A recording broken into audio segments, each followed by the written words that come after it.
Hello everyone, जैसा कि हमने बताया था कि आपको सिंथेसिस क्लास दी जाएगी, तो आज हम सिंथेसिस चालू करेंगे। तो ग्रामर का चैप्टर नंबर 2 है, चैप्टर नंबर 2, और ये सिंथेसिस है। सिंथेसिस सिंथेसिस को संयोजन कहते हैं हिंदी में। ठीक, सबसे देख लेते हैं। ये क्लास 12 का है, क्लास 12 का चैप्टर नंबर 2 ग्रामर का है, जिसका नाम है सिंथेसिस यानी संयोजन। तो सिंथेसिस पढ़ने से पहले हमें सबसे पहले पढ़ना होगा क्लाज क्या होता है। क्लाज का मतलब होता है कि उपवाक्य। अब कोई कहे कि क्लाज किसे कहते हैं, तो इसकी परिभाषा है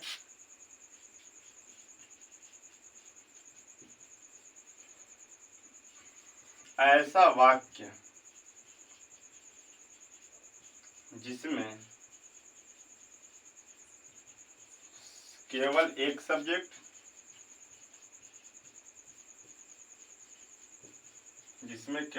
सब्जेक्ट और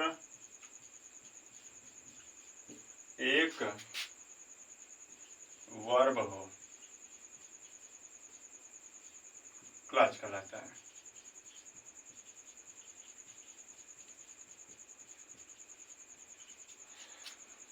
क्लाज की परिभाषा क्या है कि ऐसा वाक्य जिसमें केवल एक सब्जेक्ट और एक वर्ब हो, उसे क्लाज कहते हैं। जैसे राम रीड्स, राम पढ़ता है। दूसरा एग्जाम्पल यहाँ पे है आई ईट, मैं खाता हूँ। और तीसरा एग्जाम्पल है कि ही टीचेस यू, यानी वह तुम्हें पढ़ाता है। अब क्लास की परिभाषा का है कि ऐसा वाक्य जिसमें केवल एक सब्जेक्ट और एक वर्ब हो, उसे क्लास कहते हैं। जैसे राम रीड्स, इसमें राम सब्जेक्ट है, रीड वर्ब है, एक सब्जेक्ट एक वर्ब हुआ। आई ईट, एक सब्जेक्ट और एक वर्ब हुआ। लेकिन सेंटेंस तीसरे में दिया कि ही सब्जेक्ट हुआ, ये वर्ब हुआ और ये ऑब्जेक्ट हुआ। तो इसकी परिभाषा करेंगे कि इसके अनुसार चलेंगे कि ऐसा वाक्य जिसमें केवल एक सब्जेक्ट और एक वर्ब हो, उसे क्लास करते हैं। तो ये दोनों तो रूल फॉलो कर रहा है, लेकिन ये तीसरे वाले में जब आके देखते हैं तो इसमें क्या होगा, सब्जेक्ट वर्ब के साथ साथ ऑब्जेक्ट है। तो जिसमें सब्जेक्ट और वर्ब और ऑब्जेक्ट हो, सब्जेक्ट वर्ब और ऑब्जेक्ट हो, उसे सेंटेंस कहते हैं। जिसमें सब्जेक्ट भी हो, वर्ब भी हो और ऑब्जेक्ट हो, उसे क्या कहते हैं, सेंटेंस कहते हैं। लेकिन क्लास की बात क्या कर रहे हैं कि ऐसा वाक्य जिसमें केवल एक सब्जेक्ट और एक वर्ब हो, उसे क्लास कहते हैं। जैसे राम रीड्स, राम पढ़ता है, तो राम सब्जेक्ट हुआ, ये वर्ब हुआ, एक सब्जेक्ट एक वर्ब। आई ईट, मैं खाता हूँ, एक सब्जेक्ट एक वर्ब हुआ। लेकिन जब तीसरे की बात की है तो ही टीचेस यू, यानी वह तुम्हें पढ़ाता है, तो इसमें सब्जेक्ट है वर्ब, लेकिन इसमें ऑब्जेक्ट है, तो ये सेंटेंस हो गया। ठीक, तो इस नियम के अनुसार तो ये सेंटेंस गलत है। लेकिन जब हम एक बात करेंगे कि क्लास की मेन परिभाषा का है जिसमें केवल एक सब्जेक्ट चाहिए और एक वर्ब चाहिए, तो इसमें एक सब्जेक्ट है एक वर्ब है, हमें मिल गया। तो हमें क्या हुआ, एक सब्जेक्ट। जैसे बात करते हैं यहाँ पे देखिए ध्यान से, इधर है क्लास और इधर है सेंटेंस। इसके पास है 10 रुपया, इसके पास है 5 रुपया।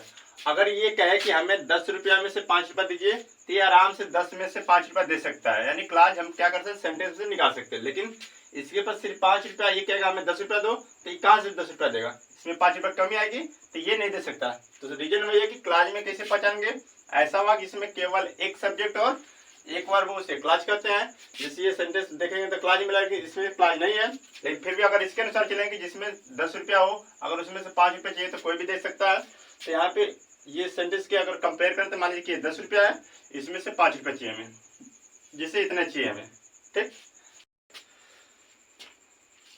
यहाँ पे हम क्या बता रहे थे, क्लास का मतलब उपवाक्य। उपवाक्य किसे कहेंगे कि ऐसा वाक्य जिसमें केवल एक सब्जेक्ट और एक वर्ब हो, उसे क्लास कहते हैं। ठीक,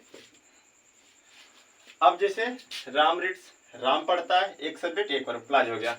आई ईट, मैं खाता हूँ, एक सब्जेक्ट एक वर्ब हो गया, क्लास हो गया। लेकिन तीसरे में कहा कि ही टीचेस यू, यानी वह तुम्हें पढ़ाता है। जब वह तुम्हें पढ़ाता है तो एक सब्जेक्ट एक वर्ब और एक ऑब्जेक्ट हो गया, तो इसको हम सेंटेंस मानेंगे। यानी जिसमें सब्जेक्ट भी हो, वर्ब भी और ऑब्जेक्ट भी हो, उसे सेंटेंस कहते हैं।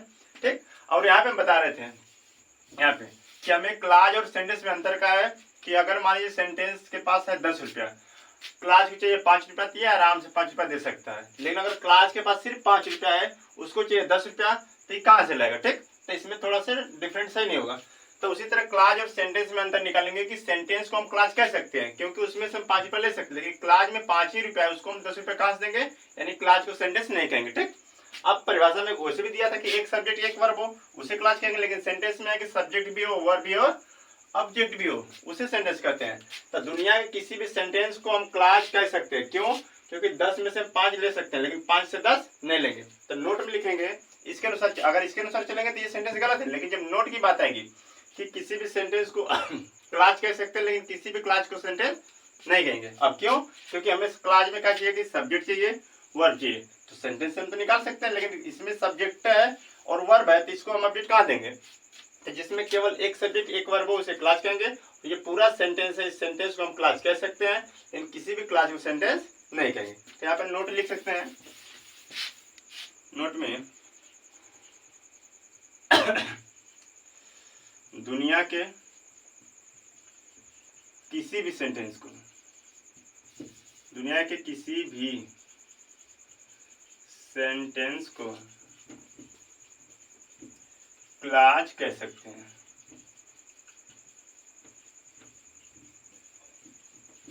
यहाँ पे लिखे हैं कि दुनिया के किसी भी सेंटेंस को क्लास कह सकते हैं, परंतु किसी भी क्लास को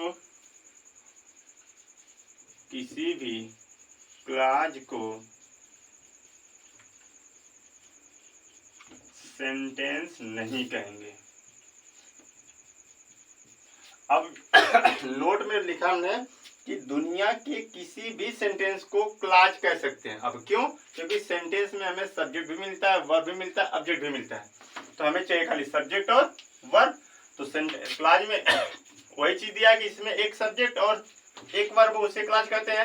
सेंटेंस से तो हम सब्जेक्ट वर्ब निकाल सकते हैं, जैसे यहाँ पे लिया था कि ही टीचर यू, तो उसमें से सब्जेक्ट वर्ब निकाल सकते हैं, तो हमें क्लास मिल जाएगा। लेकिन जिसमें खाली सब्जेक्ट वर्ब हो, ऑब्जेक्ट ना हो, तो सेंटेंस कहाँ से लेंगे?